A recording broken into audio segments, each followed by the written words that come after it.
আসসালামু আলাইকুম ওরহমতুল্লাহ। প্রিয় দর্শক, আজকের ভিডিওতে আমরা আলোচনা করব সময়ের মূল্য নিয়ে।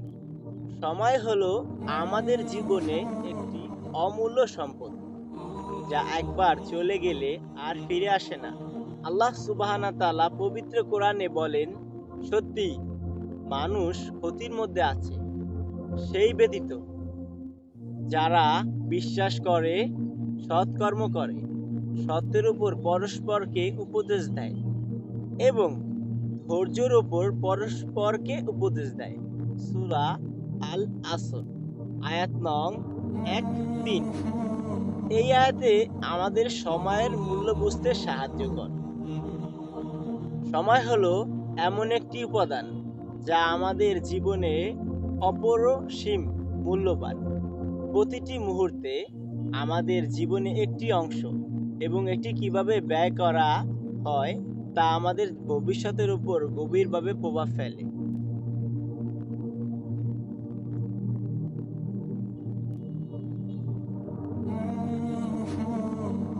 আমরা যদি আমাদের সময়কে সঠিকভাবে মূল্যায়ন করি এবং সেটি সৎকর্মে ব্যয় করি, তাহলে আমরা এই দুনিয়াতে এবং আখেরাতে সফলতা অর্জন করতে পারি। আসুন আমরা সময়ের মূল্য বুঝি এবং প্রতিটি মুহূর্তে সঠিকভাবে ব্যয় করি। আল্লাহ তাআলা আমাদেরকে এই সময়ের মূল্যকে বোঝার তৌফিক দান করুন।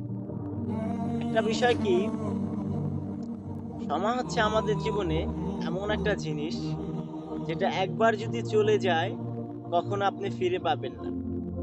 আপনার আপনি আপনার সময় কোন পথে ব্যয় করতেছেন সেটা নিয়ে একবার ভাবুন, যে আমরা এখন কি করতেছি। আমরা কি আমাদের সময়কে সঠিকভাবে মূল্যায়ন করতেছি? আমরা কি আমাদের সময়কে সঠিক পথে খাটাচ্ছি? এমনও তো হতে পারে আমরা আমাদের সময়কে সঠিক পথে খাটাইতে পারতেছি না। হয়তো এখন আপনি আপনার সময়কে আল্লাহর দিকে ব্যয় করতেছেন না। হয়তো আপনার সময়কে আপনি অসৎ পথে ব্যয় করতেছেন। হয়তো আপনি ফজরের সময় মসজিদে নামাজ পড়ে আপনার সময় কাটালেন না, কিন্তু আপনি অসৎভাবে সময়ের সঠিক মূল্য না বুঝে রাত ফজরের সময় আপনি ঘুমিয়ে আপনার সময়টাকে কাটিয়ে দিলেন। মৃত্যুর সময় আপনাকে এক মুহূর্ত সময় দেওয়া হবে না। আপনি যদি আল্লাহকে বলেন, হে আল্লাহ, আপনি আমাকে আর ১ মিনিট সময় দেন, আমি দুনিয়া থেকে এই ১ মিনিটের ভিতরে ভালো কোনো কাজ করে আসি, ভালো কর্ম করে আসি। আপনাকে ১ মিনিট সময় দেওয়া হবে না। কারণ আপনার এই ৬০ থেকে ৬৫-৭০ বছরের বয়সের ভিতরে আল্লাহ তাআলা আপনাকে অনেক সময় দিয়েছে।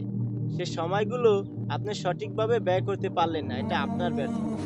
এ কারণে আসুন আমরা সময়কে সঠিকভাবে বুঝি, সময়কে সঠিকভাবে মূল্যায়ন করি।